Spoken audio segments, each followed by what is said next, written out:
Hello everyone, it's Alyssa. I did my marine policy project on sea level rise or ocean level rise. Let's get this thing started. So sea level rise is caused by three different things mainly. Two of them involve water and one of them involves the land. 60% of it is water. That's further broken down into 30% from thermal expansion, which is the expanding of water molecules as they get warmer, and 30% is glacial melting. Globally, as our temperature rises, the glaciers and the ice sheets melt at faster rates, so there's more water being pumped into the ocean than before. 40% comes from land, like I mentioned. That's coastal subsidence, which is basically the shore sinking, or there's more friction on the rocks of the coastline, so the coastline's moving inland. And this is causing ocean levels to rise more drastically in some areas where there's way less sand than there was before.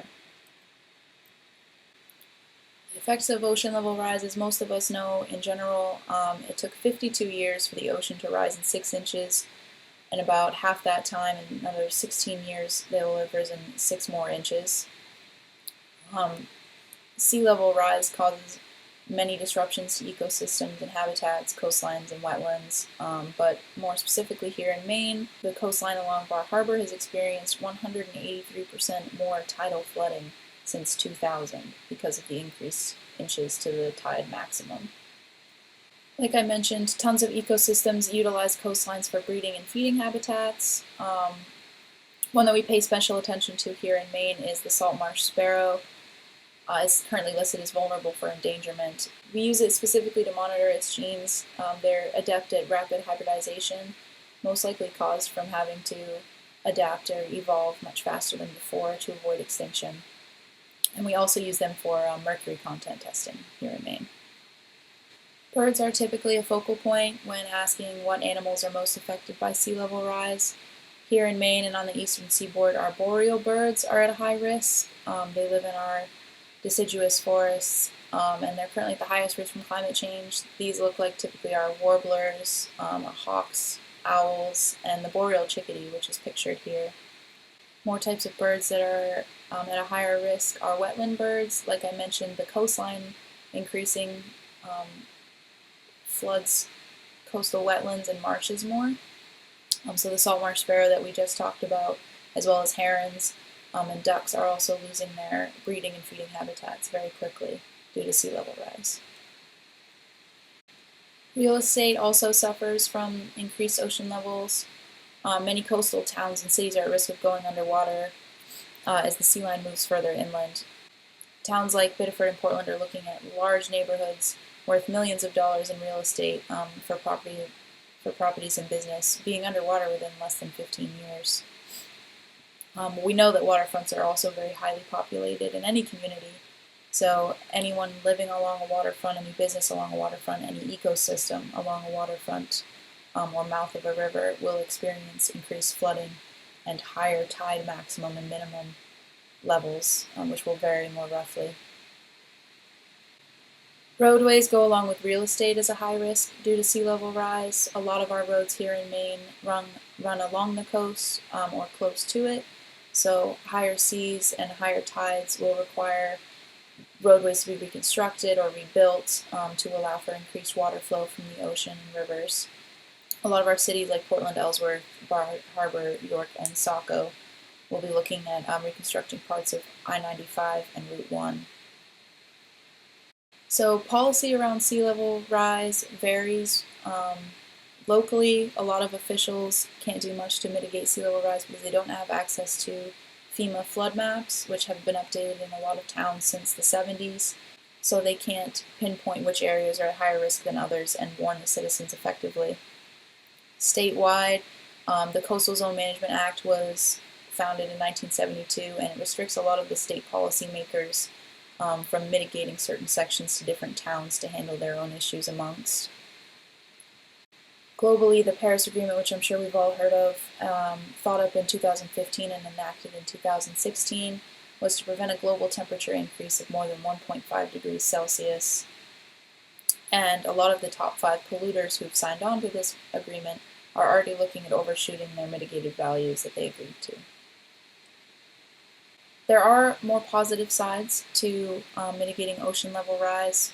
Local efforts may look like small things, but when the majority participates in them, an entire town can reform its policies and practices around recycling, energy use, and activism. Some examples for efficient and renewable energy are solar panels, better plugs, all the way down to LED bulbs instead of regular bulbs. Sustainable land use, I learned this semester that Husson University has a policy it can't violate regarding pervious versus impervious surfaces, meaning anywhere we have a parking lot or building, we have to have a respectfully obligated equal wetland or marsh area for the ecosystem. Small things you can do at home, you can reach out to the Natural Resources Council of Maine and become an activist just by having your voice heard, talking about global issues or climate issues that are affecting you personally and what you want done to mitigate them in the future. Statewide, though it mainly relies on passing legislation, we're increasing our intensity for asking for change. There's some things that the state has set aside to warrant future ocean level increase.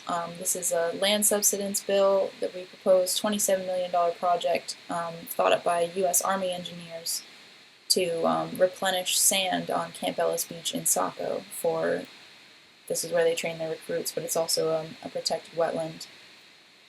And then roadway reconstruction, we also have to set aside massive funds for changing our roads, like I mentioned. We have $100 million set aside in Portland for rerouting I-95 and Route 1 as it goes right along the coastline, right through flooding and tidal wetlands. Globally, there are some countries that are leading the way for green practice. They're doing better than us, I must say. In Germany, they recycle 68% of their waste, where the US only recycles 35%. We are second with Japan to China for leading the way of solar and wind energy usage. France is paving the way for air and water quality. In Paris, they have very highly sanitized water and free fountains for everyone, as well as less access to plastic water bottles. It's more reusable water bottles and open fountains. And in Canada, they are enforcing greener building codes and following more sustainable energy sources for all of their buildings. So they're paving the way for sustainable building. In conclusion, there's a lot of people that want to get involved with mitigating climate change, which directly affects sea level rise and is really the only way for us to prevent the sea levels from rising higher, is to keep our climate under control.